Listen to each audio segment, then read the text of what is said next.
Welcome to our channel. Today we how to use Google Drive shared folders, collaboration guide step by step clearly.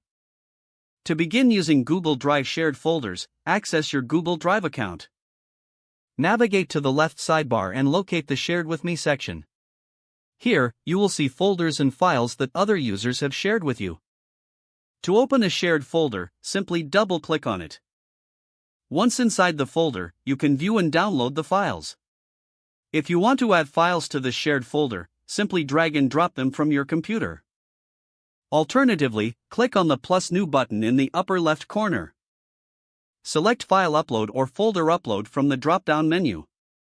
Choose the files or folder you wish to upload and click Open.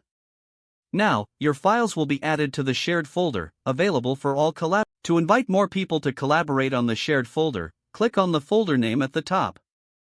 Then click on the Share button that appears in the top right corner. In the Sharing Settings window, enter the email addresses of the people you want to invite. Adjust their permissions by selecting either Viewer, Commenter, or Editor.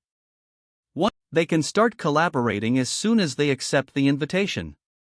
To manage shared folder settings, right-click on the folder and select Share. From there, you can view all collaborators and change. Ensure to communicate with your team about what files they should work on. Regularly check the folder for updates and new files added by your collaborators. Using Google Drive shared folders enhances team collaboration effectively. Familiarize yourself with these features for a smoother experience. If the page does not load, refresh the browser or try again in a private or incognito window.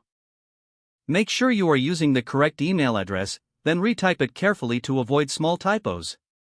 If your password is not accepted, use the reset option and create a new strong password you can remember.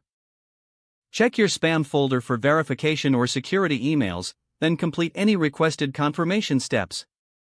Enable two-factor authentication if available to improve account security and reduce unauthorized access risk.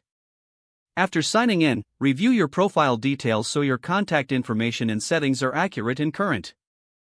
If you see an error message, note it down and try again after restarting your device and internet connection. Log out when you finish, especially on shared devices, to keep your account and payment information secure. If the page does not load, refresh the browser or try again in a private or incognito window. Don't forget to like this video and subscribe to our channel for more step-by-step tech guides.